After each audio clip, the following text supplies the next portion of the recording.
तरफ जाता हूं, क्योंकि माननीय मुख्यमंत्री श्री एकनाथ शिंदे साहब जिस दिन से महाराष्ट्र के मुख्यमंत्री बने, उसी दिन से आप जानते हो कि करीबन 3,000 करोड़ रुपए का निधि इस शहर के लिए दिया, क्योंकि मीरा भाईंदर शहर के ऊपर उनका पूरा विश्वास है। मीरा भाईंदर शहर बहुत ही अच्छा विकसित हो सकता है, इनकी जानकारी उनको थी। मैंने उनको एक पार्टी का विधायक होने के नाते जानकारी दी थी, और उस हिसाब से उन्होंने इस मीरा भाईंदर शहर को पूरा विकसित मीरा भाईंदर शहर की तरफ लेके जाने का काम किया।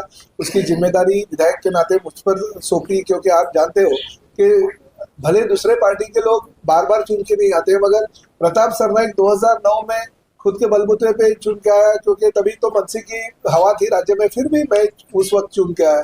फिर 2014 में भारतीय जनता पार्टी और शिवसेना की युति नहीं हो गई, फिर भी प्रताप सरनाईक शिवसेना के सिंबल पे चुन के आया।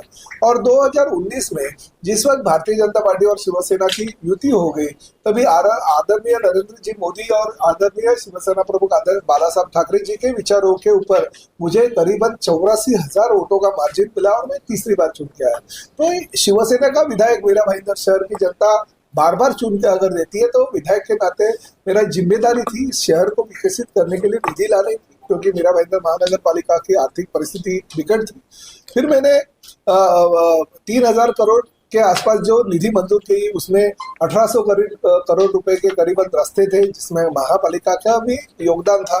फिर 1,200-1,300 करोड़ रुपए के उसमें लता मंगेशकर नाट्यगृह था, हमारे इंदिरा बाबूराव सरनाईक कैशलेस हॉस्पिटल था, हमारे घोड़बंदर किला था, शिवाजी महाराज का पुतला था, साथ ही में हमारे लता मंगेशकर के नाम का संगीत गुरुकुल, 4 तरन तालाब, सभी धर्मों के और सभी समाज के लिए हम लोग भवन का निर्माण कर रहे थे। बहुत सारे उद्यान निर्माण हो गए। 50 करोड़ रुपए के आसपास की राशि ये हमारे कुएं को पुनर्जीवित करने के लिए मिला। 150 करोड़ रुपए का निधि जो हमें घोड़बंदर जो खाड़ी किनारे विकसित करना है उसके लिए मिला। 100 करोड़ का निधि जो है चेना river front, Sabarmati river front के धरती पे विकसित करना है उसके लिए मिला।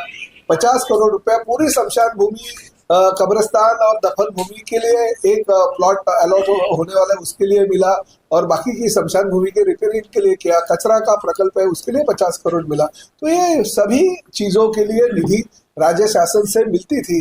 तो कुछ लोगों के दिल में और पेट में ऐसा दर्द निर्माण हो गया कि अगर प्रताप सरनाईक ही सब करेगा तो हमारा क्या होगा। तो उस माध्यम से कुछ ना कुछ ढूंढ रहे थे वो लोग, और ढूंढने से कुछ मिला नहीं, तो MMRDA के माध्यम से, जिसे गांव खेड़े में, आदिवासी पाड़े में हम कंक्रीट रोड लेके जा रहे हैं, जैसे आज तक बहुत सारी पार्टियों की सत्ता महानगर पालिका में थी, मगर वो 14 नंबर का वार्ड जो है वो विकसित नहीं हुआ था। आज आप देख रहे हैं बाशाजा पाड़ा, मांडवी पाड़ा, 4 नंबर एकड़, 4 एकड़, 7 एकड़ में करीबन कंक्रीट रोड बहुत बड़े पैमाने पे निर्माण हो रहे हैं। ये चेना गांव का भी वो कंक्रीट रोड का काम जब भी चालू था, किसी भी होटल और किसी भी बार को कोई तोड़ने की महानगर पालिका की भी इच्छा नहीं थी। सिर्फ जो आइलैंड बन रहा था उसमें 2 फुट की दीवार अगर बन रही थी तो उसका विरोध करने के लिए अगर कोई आता था, और उसका बैकग्राउंड अगर देखे तो 14 लेडीज बार, पीटा, पोस्को जैसे गुना उसके ऊपर है। 4 से 5 उनके ऊपर ये जो लॉजिंग बोर्डिंग है वो उनका व्यवसाय है। बहुत सारे होटल वाले अभी आए, उन्होंने बोला साहब लास्ट टाइम आपने लेटर दिया था, लेटर देने के बाद में हो गया, उनका तो कुछ नुकसान नहीं हो गया, हमारा ही नुकसान हो गया, और महानगर पालिका और यही मिडिल में लाके करोड़ों रुपए हमसे लिया। ये उनकी कहानी थी बेचारे लोगों की। तो ऐसा अगर होता रहेगा तो वो तो बोलते हैं कि ऐसा अगर टूटना चालू हो गया तो उनका तो टूटता नहीं है, वो कॉर्पोरेशन से वगैरह सेटलमेंट कर लेते, और जिनका टूटता है उनके पास से करोड़ रुपया वसूल करते हैं। तो ये तो उनका फायदा होता है, उल्टा ये बिजनेस है उनका वसूली का। तो ऐसा अगर कोई व्यक्ति, और वही व्यक्ति विशेष को देखते हुए अगर कोई नेता अपने स्वार्थ के लिए अगर मोर्चा निकालता रहेगा, तो दुर्दैव की बात है, इस मीरा भाईंदर शहर के लिए बहुत ही गंभीर घटना है। ये देखते हुए मैं राज्य के जो हमारे मुख्यमंत्री आदरणीय एकनाथ शिंदे साहब, उप मुख्यमंत्री आदरणीय देवेंद्र जी फडणवीस साहब को कल मिला, उनको जो हकीकत है वो हकीकत बयान किया, क्योंकि झूठ तो मैं बोलने की जरूरत नहीं थी। जो सच्चाई है वो सच्चाई उनके सामने मैंने रखी, और उनको सही जो बातें हैं वो बताई, क्योंकि वो पूरी की पूरा जगह अभी तक तो कुछ वाइडिंग लग रहा था हमको, मगर हमें संजय काटकर जी को माननीय मुख्यमंत्री और उप मुख्यमंत्री जी ने जगह पे जाके मालूमात करने के लिए जब भी कहा तभी पता चला कि वो पूरी की पूरी जगह पीडब्ल्यूडी की डिपार्टमेंट की है, जो टेंडर में निकला है और पीडब्ल्यूडी डिपार्टमेंट के माध्यम से वो खाली फॉरेस्ट की एनओसी नहीं मिली, इसलिए अभी तक रुका नहीं। तो पूरा वाइडिंग में पूरा का पूरा जाने वाला है, तो रुकने वाला नहीं। तो अभी दीवार के लिए जो आगे आए वो पीडब्ल्यूडी का रास्ता अगर हो जाएगा तो पूरा तो बार ही टूटने वाला है। तो भले वो लंबी की बात है, मगर मेरा यही कहना है कि ऐसी चीजों के ऊपर राजनीति अगर कोई करता रहेगा तो मुझे उसका निषेध करना चाहिए, क्योंकि हम लोग आदरणीय नरेंद्र जी मोदी के नेतृत्व में चलने वाले भारतीय जनता पार्टी के साथ हमने युति की है। आदरणीय देवेंद्र फडणवीस जो स्वच्छ प्रतिभा जिनकी इस राज्य में है, उनके साथ हमारी बाला साहब ठाकरे जी के विचारों के साथ युति है। तो ऐसे भारतीय जनता पार्टी की युति अगर ऐसे कुछ लोगों को, जो व्यक्ति विशेष लोग हैं, उनके लिए अगर आंदोलन या मोर्चे निकालते रहेंगे तो निश्चित तो व्यक्त होना चाहिए। और मुझे ये कहना पड़ रहा है कि पार्लियामेंट इलेक्शन है, पार्लियामेंट इलेक्शन के दौरान जानबूझकर ये चीजें, कुछ इतनी बड़ी चीज नहीं है, किसका होटल टूटा नहीं था, किसकी दीवार टूटी नहीं थी, उल्टा 2 फुट की दीवार खाली वो वॉल के लिए अगर बन रही थी, तो उसके लिए अगर कोई इतना बड़ा आंदोलन करने की कोशिश अगर करता है और उसके ऊपर हमने कुछ बोला नहीं, नहीं मुख्यमंत्री जी ने फोन किया, नहीं प्रताप सरनाइक ने दबाव डाला, पुलिस ने जो कार्रवाई की है वो कार्रवाई की है।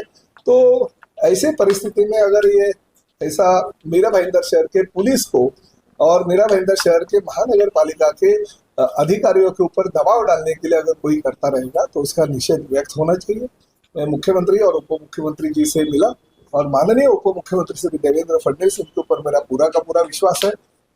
जो अधिवेशन है, अधिवेशन के दौरान में कुछ सवाल उठाना चाहता था, उस वक्त मैंने देवेंद्र जी को, ये जो मीरा भाईंदर महानगर पालिका ने मुझे लेटर दिया था, मेरा जो सवाल था उसका जवाब मुझे दिया था, वो जवाब देखने के बाद में तो वो चौंक गए और उन्होंने कहा कि नहीं, विकास के आड़े कोई भी आता रहेगा तो उसको बख्श नहीं करना चाहिए। उन्होंने तुरंत कमिश्नर श्री संजय काटकर साहब को मेरे सामने ही फोन किया और बताया कि जो काम है वो चालू रहना चाहिए, चाहे मेट्रो का काम है, चाहे चेना के पानी का टंकी का काम है, सूर्या प्रकल्प का, क्योंकि वो दोनों काम शहर के हित में है, शहर के लिए बहुत बड़े मायने रखता है।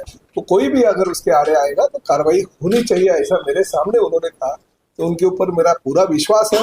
उन्होंने कल मुझसे कहा, रात को बहुत देर रात हम मिले, मुख्यमंत्री जी भी थे, उप मुख्यमंत्री जी भी थे, और उनको मैंने कहा कि लोकसभा का इलेक्शन है, हमें सब लोगों को आदरणीय पंतप्रधान नरेंद्र मोदी जी को तीसरी बार चुन के लेके आना है, और नरेंद्र मोदी जी पंतप्रधान बनना ये हमारा सपना है, ना कि भारतीय जनता पार्टी के कार्यकर्ताओं का, बल्कि शिवसेना का सपना है।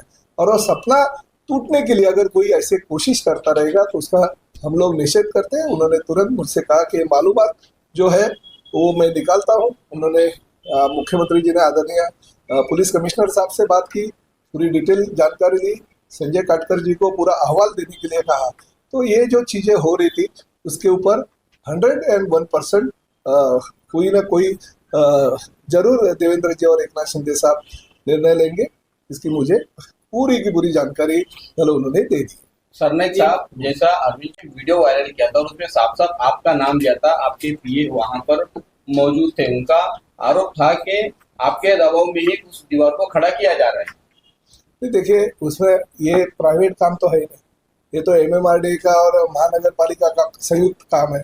तो हमारे पीए, अगर मैंने ही उधर जाकर के पीए को मेरे को बोला था, क्योंकि मैं पहुंच नहीं सकता था, इधर कोई उन्होंने जो कपड़े उतार के चालू किया था नौटंकी, तो मैंने मेरे पीए को बोला था जाके देखिए भाई क्या है। और मेरे पीए वो वीडियो में आपने ये भी दिखा रहेगा कि बाबा संभालो, क्योंकि वो दारू के नशे में तर होके अगर वो कपड़े उतारता रहेगा तो मेरे पीए ने तो उनको बोला कि भाई संभालो, आप देखा रहेगा, अन्ना रुक जाओ, अन्ना रुक जाओ। वो तो उनको रिक्वेस्ट कर रहा था, तो ये रिक्वेस्ट के लिए हमने भेजा था कि बाबा ऐसे ये मत करो, क्योंकि वो सब आपके जैसे कुछ लोग वीडियो निकाल रहे थे, तो वो उनको संभालने के लिए, आखिर हमारे सहयोगी पार्टी का वो माजी सदस्य है, तो उसको संभालने के लिए मेरे पीए को मैंने खुद भेजा था। और वो आप वीडियो में देखा रहेगा, वो मेरा पीए कुछ भी वो धक्का मार रहा था, फिर भी कुछ गलत एक्शन उन्होंने लिया नहीं, उसको उल्टा उनको संभालने की कोशिश कर रहे। जो एफआईआर जो हुआ है आपके दबाव में हुआ है, ऐसा उनका आरोप है? नहीं, ऐसे कैसे? देखिए, आरोप तो कुछ भी होता रहेगा, मगर एफआईआर करने के वैसे जैसे एफआईआर हो गया, वो जो हकीकत वहां पे हो गई, क्योंकि काम बंद करना, शासकीय काम में कानूनन जो है वो रुकाना, बाधा लाना, और ये हमने नहीं कहा, कॉर्पोरेशन ने लेटर दे दिया, MMRDA का अधिकारियों ने लेटर दे दिया तो उसके ऊपर हो गया रे, क्या प्रताप सरनाइक बोलेगा करके कोई कुछ होगा? सरनाइक जी, जिसके ऊपर पेटा लगा हो, पोस्टर लगा हो, ऐसे के समर्थन में सैकड़ों लोगों की भीड़ ले जाकर के पुलिस स्टेशन का घेराव करना, नारेबाजी करना, सरकार के खिलाफ करना कितना योग्य है? नहीं, बिल्कुल योग्य नहीं। इसीलिए मैं आपसे आपके सामने बयान करने से ज्यादा क्योंकि मैं ये पिछले 30 साल से लोक प्रतिनिधि हूँ और भारतीय जनता पार्टी के वरिष्ठ नेताओं के साथ मेरे फैमिली रिलेशन है। मेरे खुद के घर में भारतीय जनता पार्टी के नेता है। जैसे मेरे बेटे के जो ससुर है वो भारतीय जनता पार्टी के बड़े नेता है। तो मेरे वो लेवल के सभी लोगों के साथ जानकारी है। जो रविंद्र चौहान है वो मेरे बचपन के दोस्त है, हम लोग साथ में बचपन से साथ में है, उनके साथ भी मैंने बात किया। तो ये जो चीजें हैं ये व्यक्ति रूप से कोई तो भी पार्टी का नकाब सामने लाके पार्टी को बदनाम करने की कोशिश कर रहा है। इसलिए मैंने उनके वरिष्ठों से बात किया और मुझे आपके मालूमात के लिए देवेंद्र जी ने यही बोला कि प्रताप, मेरे को वो अरे तुरे बोलते हैं, प्रताप तू उधर कुछ बात करने की जरूरत नहीं, कुछ भी रहेगा तो डायरेक्ट मेरे पास आके मेरे से बात करनी चाहिए। ये कल भी उन्होंने कहा कि तू नीचे के लेवल पे कोई किसी से बात मत कर, जो भी चीज रहेगी मेरे को बोल, उसके ऊपर सम्मान और जो हकीकत है उसके ऊपर अच्छा कार्रवाई जो काम काज है वो चालू होगा। सर, एफआईआर दर्ज हो गई, धाराएं लग गई। आपने कहा कि कोई मैं बचा रहा है, कोई आपने कहा कि किसी व्यक्ति विशेष के लिए ये आंदोलन हुआ। आप नाम भी नहीं बता रहे, क्यों उसको बचा रहा है? अगर उनपे धाराएं लगी अरेस्ट हो सकते हैं, धाराएं लगी, देखिए मैं नवचल जी, देखिए मैं बहुत ही सीनियर लोक प्रतिनिधि हूँ। पिछले 30 साल से लोक प्रतिनिधि के तौर पे मैं काम करो, बार बार लोग मुझे छूट के मिलते आ रहे थे। किसी एक व्यक्ति का नाम लेके मैं उसको बड़ा बनाना नहीं चाहता। लोगों ने उनको जो हकीकत है, देखिए आपको अगर एग्जाम्पल देना चाहिए, 146 विधानसभा मतदार संघ और 145 विधानसभा मतदार संघ, यही विधानसभा मतदार संघ 146 से शिवसेना भारतीय जनता पार्टी का प्रताप सरनाइक 86,000 से ज्यादा वोटों से चुन के आता है और बाजू में 145 विधानसभा क्षेत्र में भारतीय जनता पार्टी का कार्यकर्ता जहां पे पत्थर भी अगर खड़ा करेंगे तो भी लाखों वोटों से जीत के आएगा। ये परिस्थिति में गिर जाता है 30 से 35,000 वोटों से। ये लोग हैं, सब जानते हैं। मोर्चा लेके आंदोलन करके वो बैट बॉल खेल के रास्ते पे या कुछ भी निंदनीय काम करके लोग नहीं वोट देते। आपको ये 5 साल पहले जो हकीकत हो गई उसकी जानकारी आपके सामने है। लोग पार्टी के खिलाफ वोट दे सकते हैं, पार्टी को या लोगों को इतना भी गृहित नहीं धरना चाहिए कि नहीं हम कुछ भी करेंगे और लोग हमको वोट देंगे। ये पब्लिक है, सब जानती है।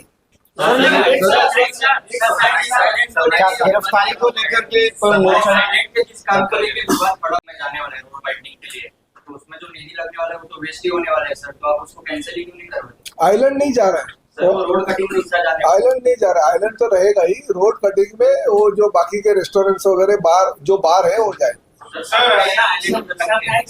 अरविंद शेट्टी के सिर्फ 2 ही बार हैं, बाकी के लोग उनकी वजह से क्यों पीस रहे हैं, उनको महानगर पालिका क्यों नोटिस भेज रही है? हर बार यही होता है कि उन बेचारों के आशियाने टूटते हैं और उनके सामने वसूली होती है। नहीं, देखिए अभी एक के साथ दूसरे तो पिसने ही वाले। मुझे ऐसा कहना है कि बहुत सारे रेस्टोरेंट है मीरा भाईंदर में, क्यों नहीं वो रेस्टोरेंट के खिलाफ कोई बोलता है? अगर आप अच्छे काम करो, अच्छी चीजें करो, लीगल चीजें करो, क्यों लोग आपके खिलाफ होंगे? गलत काम मत करो। गलत काम अगर करोगे तो कानूनन कार्रवाई होगी। और अगर किसी के ऊपर अन्याय होता रहेगा, किसी के ऊपर, तो प्रताप सरनाइक उसके लिए खड़ा। सर ऐसा नहीं है आप किसी पर्टिकुलर आदमी को टारगेट करके आप बार-बार पत्राचार कर रहे हो, क्योंकि एफआईआर 2 रजिस्टर हुई इस मामले में। कल भी एक एफआईआर रजिस्टर हुई, लेकिन राजू गोयल जी का लेटर जो हमने आप कौन से पेपर से हो? थाने की आवाज। अच्छा, हाँ बोलिए। तो राजू सर ने जो लेटर दिया है उसमें पर्टिकुलर अरविंद शेट्टी का नाम बार-बार मेंशन हुआ है। हाँ। कल जो एफआईआर रजिस्टर हुआ जिसमें एमएमआरडी के अधिकारी भी है और कॉन्ट्रैक्टर भी है, तो उनको अरेस्ट करने का डिमांड क्यों नहीं हो रहा?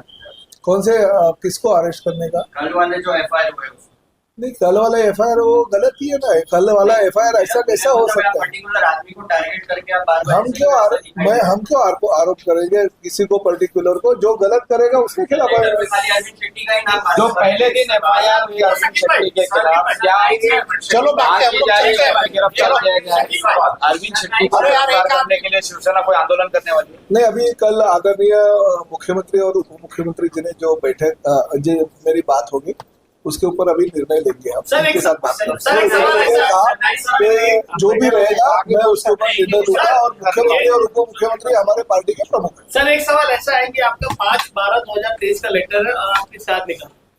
नरेंद्र मेहता आपका नाम लेने से बच रहे, आप नरेंद्र मेहता का नाम लेने से बच रहे। भाजपा कल आंदोलन करके आई और आज ही आपके जिलाध्यक्ष राजू गोयल ने अरविंद शेट्टी को गिरफ्तार करने की मांग कर दी। तो मेरा सवाल ये है कि सर, क्या अब ये लड़ाई भाजपा बनाम शिवसेना नहीं होती जा रही है? और आपको नहीं, लगता है आगे वाले चुनाव मैंने में- यही कहा है, ये लेटर आपको इसलिए दिया है कि ये सब होने के बावजूद भी कभी हम क्या करते हैं कि कुछ चीजें अगर होती है, क्योंकि ये लेटर देने के बाद आदरणीय उप मुख्यमंत्री जी से बात करने के बाद ये मेट्रो का भी काम चालू करवाया हमने, चेना का भी काम चालू करवाया, तो उनके पास अगर कुछ चीजें हम लेके जाते हैं तो उसके ऊपर पॉजिटिव रिप्लाई देते हैं और हमारा काम बन जाता है। कल भी हम उनको मिले, उन्होंने यही कहा, मुख्यमंत्री जी भी थे, उप मुख्यमंत्री जी भी थे, उन्होंने कहा जो भी है मेरे पास आके जो भी समस्या है उसका कथन करो, मैं उसके ऊपर निर्णय लूंगा। तो उनके ऊपर विश्वास मेरा है।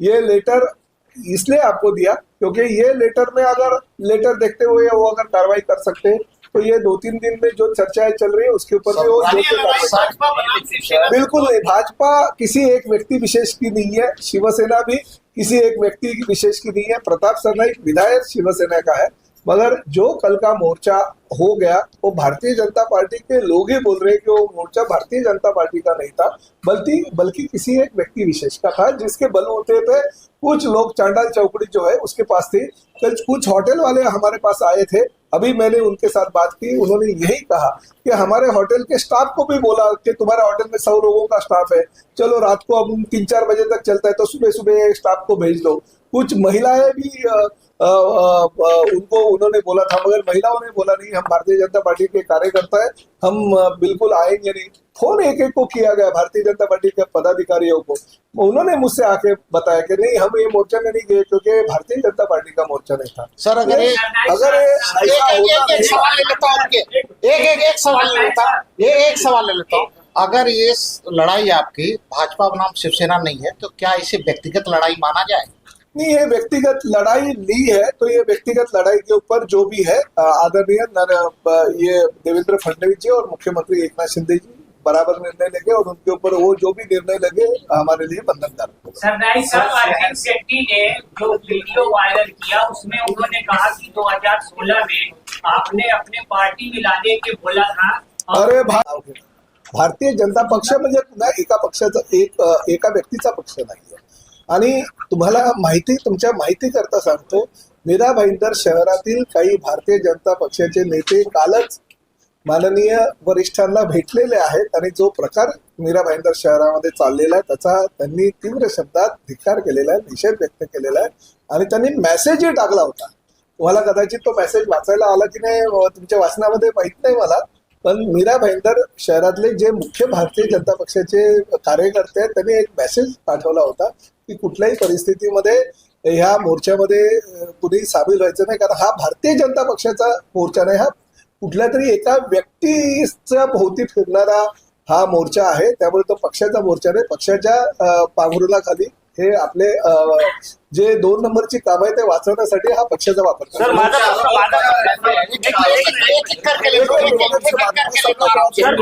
प्रश्न असा आहे की गेली 15 वर्ष आपण 146 प्रकरणात आहात आणि ही जेवढी काही कामं आहेत हे आता तुम्ही नमूद केलेली आहेत ती सगळे आपल्या मतदारसंघातील आहेत, तर तुम्ही इतकी वर्ष गप्प राहिलात आणि आता तुम्ही ऑब्जेक्शन घेतात, याचं कारण काय? कारण हे जे डेव्हलपमेंट व्हायचे होते ते मागच्या डीपी मध्ये व्हायचे होते, आता नवीन डीपी येणार आहे, त्यामध्ये बरीचशी आरक्षण सुद्धा बदलण्याचा तुमच्या माहिती करता सांगतो, हे गेल्या वेळचं नाही, चेन्नई ब्रिजचं चेन्नईचं सूर्य प्रकल्पाचं काम चालू, हे आता 4-6 महिन्यापूर्वी थांबवलं गेलं होतं आणि मेट्रोच्या प्रकल्पाचं काम सुद्धा हे 6 महिन्यापूर्वी थांबलं गेलं होतं, त्यामुळे हे आताच आहे, गेल्या 15 वर्षाचा आहे। याचा प्रश्न असा आहे की ही आरक्षण आतापर्यंत डेव्हलप व्हायला हवी होती, तेव्हा तुम्ही याबद्दल काय बोलला नाही असं मला मला जेव्हा माहिती कळेल त्याच वेळेस कळेल ना साहेब, असं सर आपके नाही जेव्हा- झगड़े का झगड़ा किसका है? आप दोनों का नरेंद्र मेहता या प्रताप सरनाईक के बिल्कुल झगड़े झगड़ा नहीं या है। भाजपा शिवसेना के झगड़े से लोकसभा भाजपा- चुनाव में उसका नहीं, परिणाम नहीं मेरा होगा। ऐसा कहना है ये जो